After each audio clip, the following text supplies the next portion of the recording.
Hello, everyone, and welcome to Think Bad, Do Good. We are immensely pleased to have Ted Harrington with us today. Hey, Ted, how are you? Good, man. Thanks for having me. Excited to be here. Yeah, it's great to have you. And we're not going to mention that you just got back from vacation in Mexico, which doesn't make anyone on the internet feel any envy at all. So Ted Harrington, not only is he the author of Hackable, which is recently out. So Ted, when did your book come out?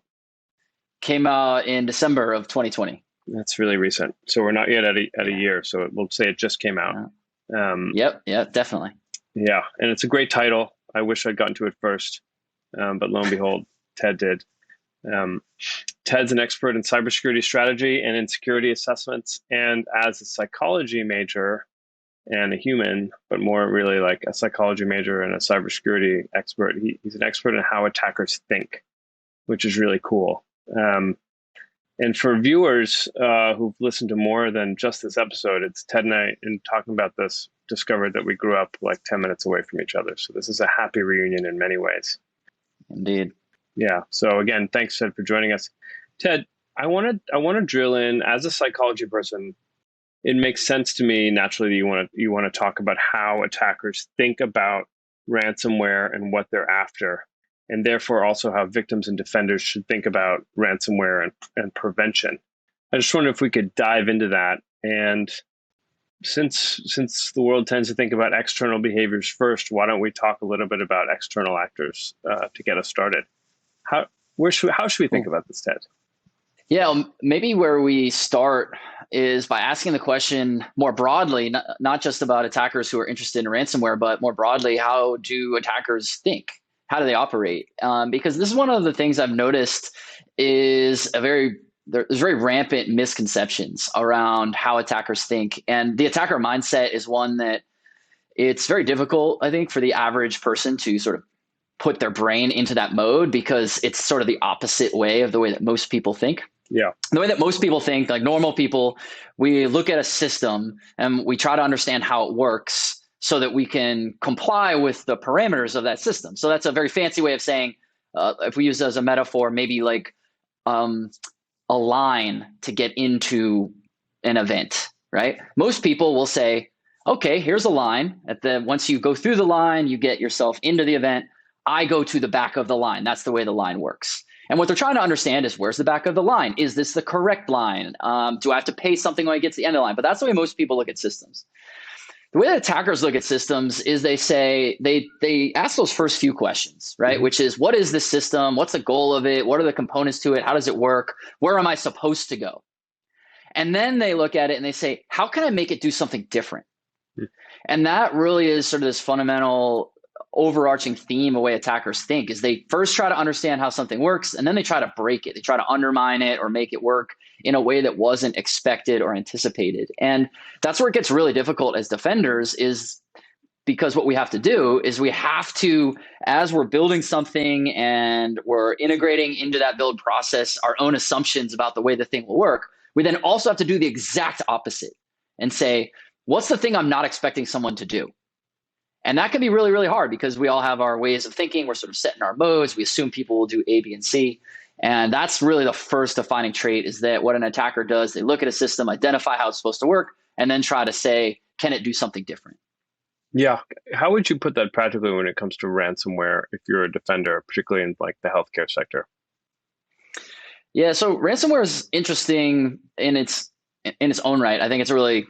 I feel like whenever I talk about ransomware, I make it sound like this glorious thing because I'm an entrepreneur and I'm really fascinated by innovation. And I think ransomware is such a beautiful type of innovation, even though it obviously delivers like really, really bad things. And I'm definitely not celebrating in any way people who attack systems.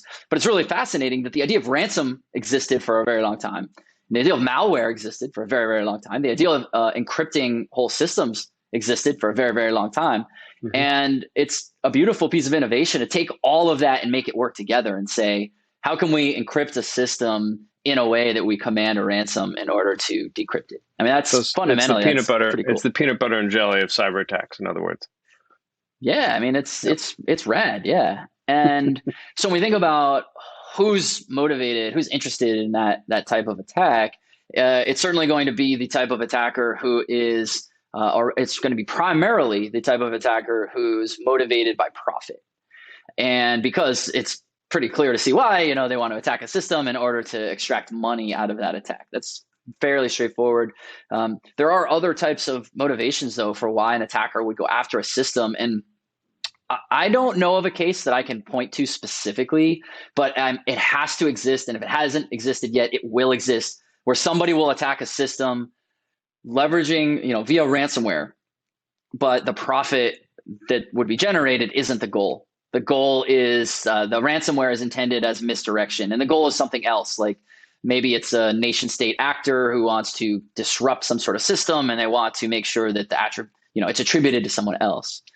But fundamentally, that's what's interesting about people who are pursuing ransomware as an attack method is that they're trying, in most cases, they're trying to actually make money. Yeah. What's really interesting as you were talking, folks talk and think about this all the time in national security, but if you're Vladimir Putin directing his various cyber capabilities, it's in your interest to have these ransomware gangs within Russian territory wreaking havoc by doing things like Colonial Pipeline, because of the simple fact that his intention is to have the public get distracted, is to have not only the American public, but also the people in charge in Washington to be distracted by this problem. So just on the basis of trying to get into Vladimir Putin's head using what you just talked about, we should probably think about like, what else is he trying to do, right? Yeah, I don't know if that connection exists. I'm certain that it must. I can't point to any data that's definitively, confirms what you just said. I'm sure that type of thing, exists. But I love the way that you asked the question, because what we really do need to be thinking is about why would a given attacker type do a certain thing. So in the case of a nation state, certainly it's to gain some sort of geopolitical advantage. And one way to do that is, of course, just like you said, to create distractions or misdirections and things like that. There could be an attack where they don't even make it known at all. These attacks actually are underway all the time, where a nation state compromises some system in another nation state and then just sits there and just listens and just sees what's happening. And they don't take any systems offline. They're not trying to disrupt it. That's obviously a very different outcome than if you are trying to disrupt the system. But I'm surprised we haven't seen yet, and we will see at some point. And maybe it's happened and I just don't know about it. But is the combination of a traditional attack by sea, air, or land combined with a cyber attack. So for example, if someone could deploy an attack that makes the first responder system unusable, so the first responders can't respond, at the same time that maybe missiles are landing somewhere, something like that. Yeah, exactly. Now, in terms of the practical work of application security, I think the psychology of attackers is important, I think, for wargaming, like you just talked about. But how would this kind of psychology play out in a practical sense within a network attack? So those, I guess, maybe are two slightly different questions about talking about network attack versus application security. But one thing that I definitely think we should point out is this idea that I believe, and it's more than a belief, I guess, but is that your software really runs the world, right? Every system in every company, every country are leveraging software in some way. And so in that regard, application security is really all security. Now, of course, it's a subset of cybersecurity, no doubt about it. But application security even intersects with network security. And the way we want to be thinking about AppSec is that fundamental basis that there's this sort of software element to every single system. And to truly defend a system, we need to understand all the different ways it could be attacked. And software is just one of those ways. The human certainly is another way. The network is another way. There's plenty of ways we can think about it. The application aspect is just one, but software runs the world, and we have to be thinking about the fact that this is where attackers are really focusing today. Yeah. Particularly coming out of SolarWinds, right? Being one of the best examples of an application-enabled attack. One of the things we've been thinking about a lot at AttackIQ are two words: readiness and resilience. And there's a difference between the two. And we think about how to achieve both, obviously. And I'd love to talk to you about this from your perspective as somebody who thinks about attackers and does application security. How do you think about these two concepts of readiness and resilience? So I know there's obviously very formal, specific definitions to these two terms, but the way that I think about them when in their most simple sense is this idea that readiness is really about, are you prepared for an attack? Like, have you done the things in order to essentially prevent an attack being successful? And resilience is, in a sense, it's a verification of that readiness effort. What happens in the attack? How well did you actually fend it off, or how well did you bounce back, or how well did you, is the extent of the impact actually mitigated and minimized? And so they're two related ideas. They are slightly different, but they're both related. And the way that I'd like to think about these is that we really need to have them both. And then there's, of course, the element as well, which is how do we now respond? So, there's how do we prevent an attack? How do we detect it's underway? And then how do we respond once it is underway? Yeah, these are all good questions. So what are some steps that you would recommend for achieving like optimal cybersecurity readiness? Well, if we can think about it in the context of the original question that you started the interview out with, which is how do we think like an attacker? I mean, that's where I'm always advocating that we start, which is to look at a system and to really apply that sort of malicious thinking to essentially first answer three really important questions. The first question is, what do we want to defend? So in every organization, there's some tangible things you want to defend. Maybe that's literally money or data. And then there's some intangible things you want to defend too, like reputation of the brand. So really enumerating what are all those things we want to defend, that's the first question every organization needs to answer. The second is, who do we want to defend against? So that's where we think about, well, who are the different attackers? We started talking about some of the external attacker types. There's also the insider threat. How are each of these different groups, even within these subgroups, how are they motivated differently? What different resources do they have? And who do we need to focus our energies on? Because you can't defend against everybody all the time. So that's the second question. Who do we want to defend against? And then the third question we want to answer is, where will we be attacked? So this is our collection of attack surfaces, which is a fancy way of saying, where can someone or another system interact with this system? And once we identify those three things, what it does, or once we answer those three questions, what we're able to now do is we're able to prioritize where to invest resources, time, effort, money, person power, et cetera. Because as I mentioned a moment ago, we can't defend against everything all the time. So we really have to be selective and we have to prioritize. And that's what it helps us do. And that's where everyone should start. Do you have any stories about customers or clients of yours that you've seen achieve cybersecurity readiness? And what were some of the takeaways you had from that experience? Yeah, certainly. It's funny because the hard part about security is if you do it right, the story is typically not that exciting, right? It's like, and then nothing happened, unfortunately. But the way that I think you can measure the absence of a bad thing is when you found things before the attacker did. And so here's an example maybe of one specific story, but this type of story plays itself out every day with the type of companies that we're in the fortunate position to serve. So they were building this particular software system that doesn't matter what the system did, but the point is that there was a combination of issues that we found were problematic in the system. But what was really interesting was that it was the combination of the issues that made it really a problem. So the first issue we found is what's called information leakage. And that's where a system gives up information that it shouldn't. So in this case, it meant that any user of the system could identify any other user of the system. It's not really that bad of a problem. You can't even directly exploit it. That's just, like it sounds like information leaking.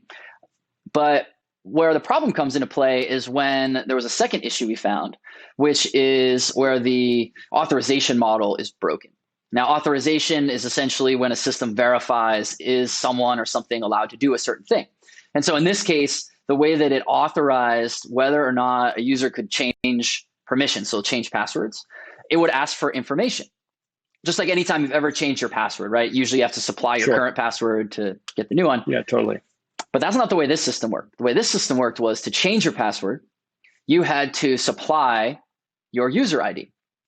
In theory, every user only knows their own user ID, and thus you can't change someone else's. But when you combine these two issues, because of the information leakage, it meant that an attacker could enumerate every user and then use that information to change every user's credentials. So the combination of those two, what that essentially means is that any user of the system could completely dominate the entire system, take over every single account, do whatever they wanted with the whole system.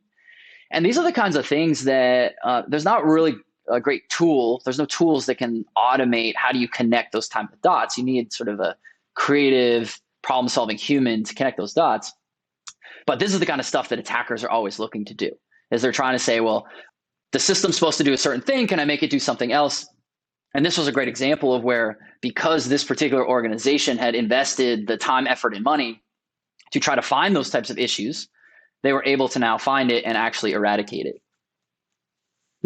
So when it did actually happen, you mean? So when the intruder broke in, they'd already prepared for it and they were ready to stop it. Well, they made it so that no one could break in. I mean, that in a way, that is part of readiness, right? As part of readiness, can you remove, or let's use a metaphor. If there's a building and you're worried about, a thief breaking into the building, you want to say, how many of these doors can I get rid of? Like, can I literally, with bricks, make it so that this is no longer a point of access? And then other points of access, we have other types of defenses because they still need to be points of access.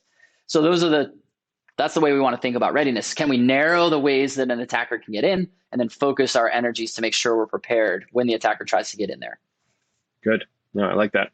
Now, flipping to resilience. So let's assume that rather than me leading the witness, tell me about how you think about resilience, practically speaking, from an investment standpoint, a capability standpoint, or a strategy standpoint. Yeah. So as I mentioned before, resilience is this idea of how well a system can actually withstand an attack. And the idea that I think is really important around resilience has to do with defense in depth. So for any members of the audience who aren't familiar with this, defense in depth is essentially where you add layers of defense in order to do two things. You want to first minimize the likelihood that an attacker is successful, and then two, reduce the impact in the event that they are successful. And what's really cool about defense in depth is that it's often lamented that that the attacker only ever needs to be right once, and the defender needs to be right every single time. But defense in depth sort of flips that on its head, because now it says, well, the attacker needs to be right every single time in order to evade detection. And the defender only needs to have a flag triggered once in order to stop the attack. And so I think the metaphor here, if we think about something like imagine a medieval castle. We're all familiar with medieval castles. We've been to one, or we've seen one on something like Game of Thrones or something like that. And you've got things like you've got the moat, you've got a drawbridge. Or we live in one, in my case. That's how I know. If we're lucky enough to live in one, who knows? Sir Jonathan. Thank you. You've got, archers on the turrets, and you've got interior, perimeter walls, and you've got the guards themselves. And you've got all these defenses that make it that much harder for an outside attacker to actually kill the king. And that's really what defense in depth is like. And in the point of resilience, if we use this castle metaphor and we extend it a little bit, this would be like the enemies have attacked the castle. They actually broke down the drawbridge. They got across the moat. They got into the castle walls, and they even killed some of the high-ranking nobles, but they didn't get to the king because the king was in the his special fortified compartment, and he had a special private guard around him. So they couldn't quite get to that. So it didn't completely eliminate the success of the attack. People did still die, and the perimeter was still breached. But the most valuable thing, which was in this case the king, in my completely made up metaphorical situation, it's good. It's working. We're with you. The king did not lose his life, and so that would be a very successful example of where this system was resilient against attack, because the thing that they cared the most about, the system cared most about protecting, successfully protected that. And that's the way that we want to think about it.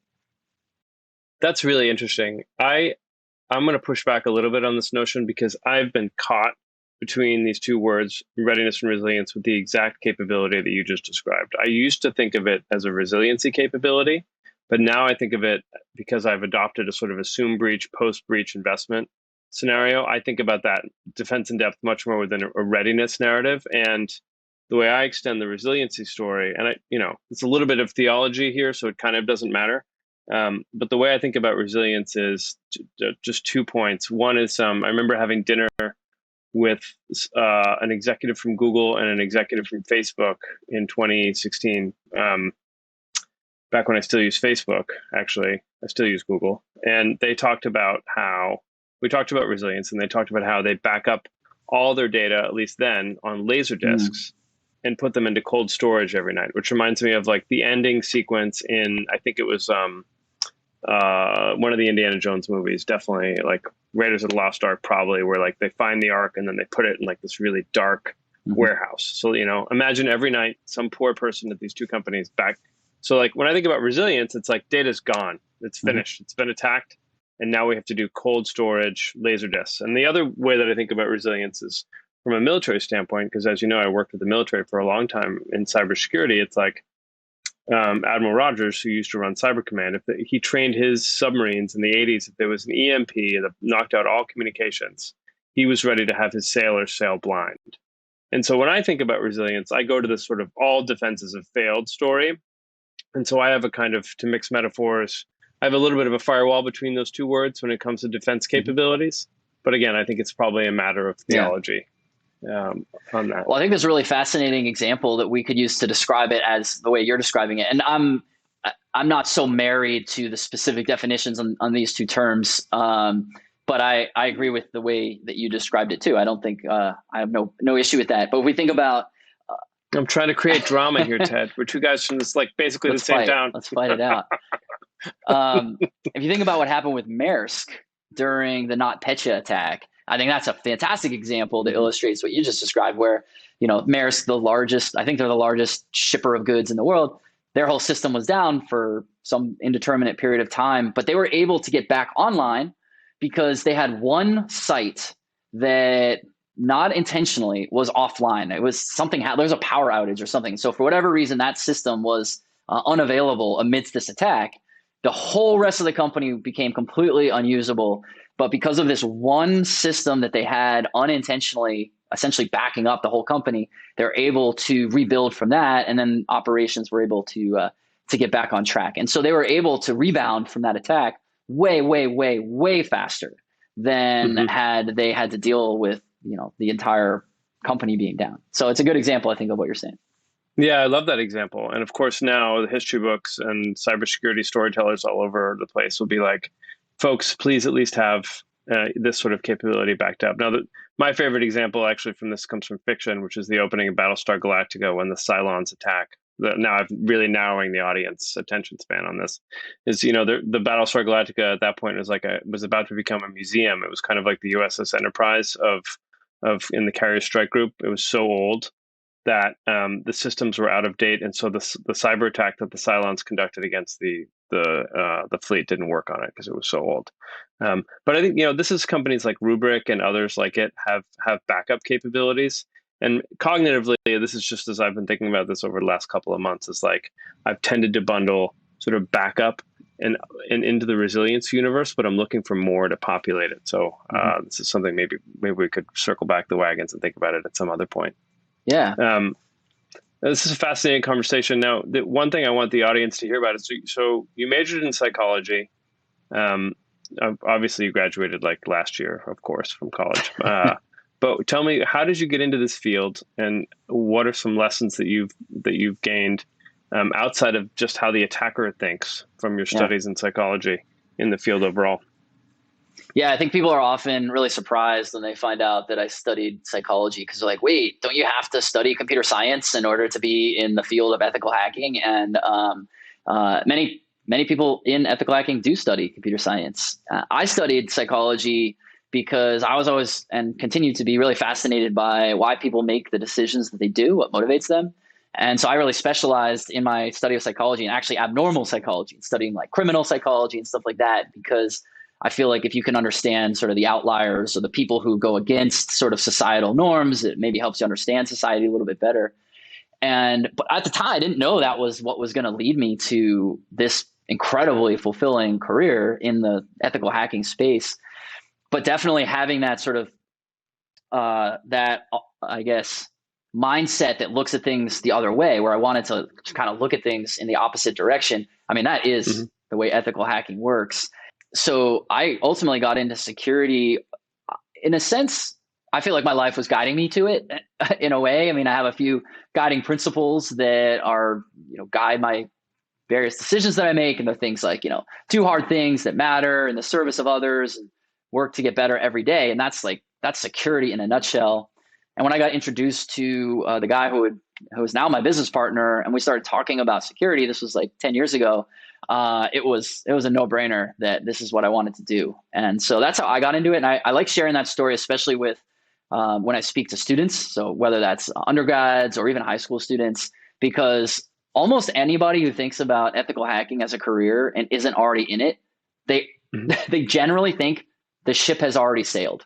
They're like, I can't, it's too late. I don't have X, Y, or Z. And I'm like, well, let me tell you a little bit of a story about a guy who didn't get into security until 10 years ago. And then fast forward, wrote a best-selling book on the topic. Like, you can do it. It's just a matter of, can you learn something? It's definitely not too late.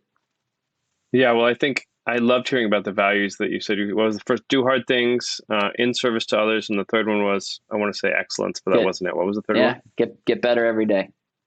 Yeah. I mean, if you're following those principles, and you're heading into a field like this, then and you have a positive attitude like you do, like things will work. So those are good lessons to students. So you met someone 10 years ago. You met your current business partner 10 years ago. And was that your first job in security? Directly in security. Yep. Yeah, we've been building this company for 10 years since. We're actually just this weekend. I literally get on a plane tomorrow to fly to Baltimore. We're bringing the whole company in from where everybody is, and there are disparate. We've got offices on the West Coast as well as in Baltimore, and then people are remote too. And we're having a big pool party on Friday to celebrate 10 years since we started doing what we're doing right now. That's wonderful. And obviously I would add a fourth point, although if you add four, you have to add a fifth, because otherwise nobody will remember four. It sounds like you've sought out good people. Oh, I like that a lot. Yeah, I might have to add that. Yeah, definitely. I mean, I felt like, I don't know if this has been the experience for other people in other career fields or not, but I had this really intense emotional response to graduating from college. I think most people who, if you enjoyed undergrad, you probably have an intense emotional reaction to it. But I remember having this like really intense, vivid sadness, not just that it was like, oh, the party's over, but more like there was that, but also that, the academic experience when you're surrounded by incredibly smart people, it's very intellectually stimulating, and it forces you to grow because you see how smart everybody is around you. And then I graduated. That's what college felt to me. And then I graduated, and I can't say that I felt that way about the broader world. I was like, oh man, the real world, like, where'd all the smart people go, And I don't mean that in an insulting way to like, anyone that's, I'm not trying to insult him. What I'm trying to say is like the density of the academic experience, I didn't feel it anymore. But then fast forward to when I discovered security as a field, and I found that academic intellectual stimulation again. And I was like, yes, this is where I want to be. These are my people, because you're surrounded by such smart people, constantly pushing to get better. And this is bigger than just ethical hacking. I think this is most corners of just cybersecurity. And I don't know why I'd want to be in any other field if you get to be around smart people all day, every day. Yeah, I love this. I love this conversation. I think like that. This is extremely rich, and it's really about purpose, right? Like I remember also when I graduated college, it was the sense of if you've been a diligent service focused person, you self-selected into a group of people in college because it's like tailor made for you. There's a bunch of other people trying to figure out the world, but then when it ends, there's no immediate path, which is probably why people start thinking about graduate school like probably too quickly when they graduate, right? It's like they're looking for another mission, a sense of purpose. But the hard work actually is finding out how you yourself align your values with good people, if you're public service minded, to help solve hard problems. Okay. And that, to a degree, right, the internet has given a generation of people a mission, right? Like when I first started, I was like in the 9/11 generation. So 9/11 gave me my first mission. And then as the internet expanded and became more vulnerable, that was kind of a second mission. And now for kids graduating now, obviously they're thinking about public health, demography, pandemics, things like that. But that's what this sounds like when you're talking. It's like you found a purpose and a good group of people, and you could pour yourself into it. Yeah. I mean, I practice gratitude every morning. And one of the things that I constantly am reminding myself how grateful I am is that I have been able to find a career that's really defined by a passion. I do feel that what I do matters, and we are solving hard problems, and I get to be surrounded by other people trying to do that as well. And I hope that in other industries, other career fields, I hope that people feel that way too, but I don't know if that's true or not.